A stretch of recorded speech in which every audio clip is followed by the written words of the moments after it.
Bonjour, je m'appelle Catherine Bastianel. L'histoire que je vais vous lire aujourd'hui s'intitule Les colorés. Elle fait partie du cycle d'histoires inspirées et inspirantes dont je suis l'auteur. Ça commence par une pomme. Tout le monde croyait que c'était juste un fruit, quelque chose qui poussait sur les arbres et qu'on pouvait manger. Mais c'était beaucoup plus que ça. Oui, on lui prêtait également des pouvoirs magiques. Grâce à elle, on pouvait avoir la santé, toujours, tous les jours. On pouvait aussi la multiplier. Oui, on savait bien l'utiliser. C'était aussi une monnaie d'échange, car tellement précieuse qu'elle est devenue rare et de plus en plus recherchée. Alors, les gens ont voulu la remplacer, trouver des substituts. Ils ont labouré des champs entiers pour essayer de faire pousser des imitations de pommes.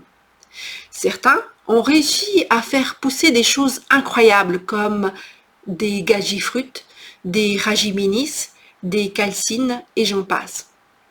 C'était bon, différent de la pomme, mais c'était bon. D'autres ont récolté ce qu'on appelle des ronciflores.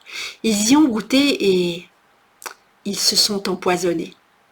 Ils avaient pourtant bien observé que cela semblait bizarre, ça sentait mauvais, ça ne donnait pas envie, mais ils se sont dit, puisque ça a poussé, on peut manger. Ils sont morts. Certains qui voyaient leurs voisins mourir se disaient, mais les miens sont bons, mes ronciflores sont comme les pommes. Ces personnes se croyaient meilleures que leurs voisins et donc pensaient que leur ronciflore était meilleure que celle de leurs voisins. Ils sont morts. D'autres ont observé et appris la leçon. Puisqu'on peut faire pousser des gagifruits, des ragiminis et des calcines et que c'est bon, faisons donc ça. Ils ont donc commencé une exploitation. Ils se sont associés car, à plusieurs, on est plus fort. Ils ont donné une direction à leur vie. Ils ont fait connaître les gagifruits, les ragiminis et les calcines dans le monde entier. Tout le monde raffolait de ces fruits. Les exploitants étaient fiers, très fiers. Ils sont devenus riches, très riches. Ils ont commencé à déléguer leur culture. Et ils se reposèrent, ou plutôt, ils dormirent sur leur laurier. Le temps passait. Les heures, les jours, les mois s'écoulaient. Les exploitants dormaient, comptaient leur argent, riaient et ne faisaient plus rien. Ils dormaient. Ils ne voulaient voir personne. Ils se complaisaient dans leur réussite. Les semaines, les mois passèrent. Un jour, ils s'aperçurent qu'ils ne recevaient plus d'argent, que plus personne ne venait les voir, plus personne ne les appelait. Ils sortirent de chez eux et ils durent parcourir plusieurs kilomètres avant de rencontrer des gens. Ils ont rencontré des gens joyeux qui dansaient, et des gens colorés. Mais oui, les gens étaient tout colorés. Un bras jaune, une jambe bleue, des doigts multicolores. Tout avait changé. Les gens riaient, s'amusaient et pourtant, ils avaient l'air de travailler. Et quand les habitants colorés virent les exploitants, ils eurent peur. Regardez, ils ont la peau terne et incolore. Ils sont malades, dirent-ils. Les exploitants avaient beau leur dire que non, ils n'étaient pas malades. Ils n'ont pas pu se faire entendre. Ils n'ont pas pu non plus leur demander ce qui s'était passé. Tous les colorés se sont cachés. Les exploitants ont continué à marcher dans la ville. Et ils se sentirent comme attirés par quelque chose, une force. Oui, c'était comme une force incroyable, semblable à un aimant. Ils arrivèrent devant ce qui semblait être un immense jardin, un jardin absolument incroyable. Il y avait une multitude de petits nuages, desquels pendaient des branches auxquelles poussaient des fruits fabuleux.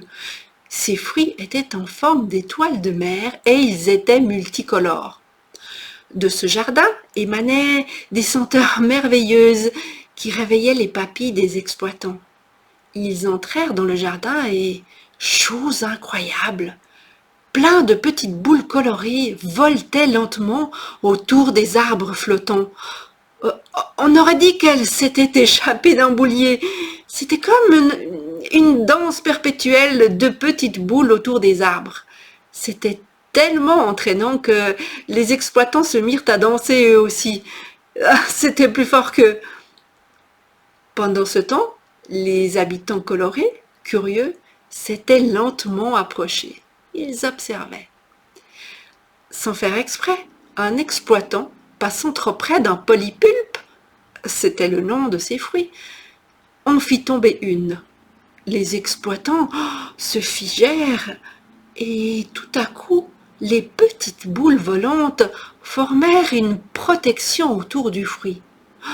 Tout le monde resta figé à regarder ce qui allait se passer. Les petites boules se mirent à former une espèce de chorégraphie autour du fruit qui était tombé. On pouvait entendre un son continu qui faisait papam, papam, papam, papam. On pouvait voir une espèce d'énergie translucide qui se dégageait de la chorégraphie des petites boules. Tout à coup, le fruit se dédoubla. Il n'y avait plus un, mais deux polypulpes. Immédiatement après, le polypulpe qui était tombé disparut, comme aspiré par la terre. À ce moment-là, tous les colorés qui étaient venus voir en catimini ce qui se passait se mirent à applaudir. Les exploitants étaient perplexes. Ils ne comprenaient pas ce qui se passait. Tout leur semblait irréel. Les habitants colorés, voyant que les exploitants semblaient perdus mais inoffensifs, s'approchèrent et leur donnèrent un panier rempli de polypulpes. Puis, ils retournèrent à leurs occupations, en chantonnant et en dansant. Les exploitants se sentirent honorés par ce cadeau.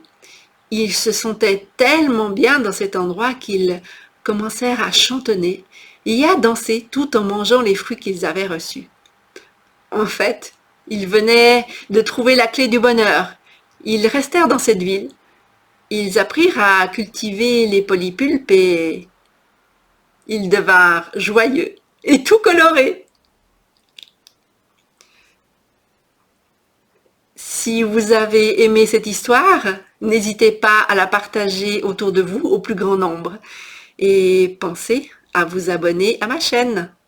À bientôt!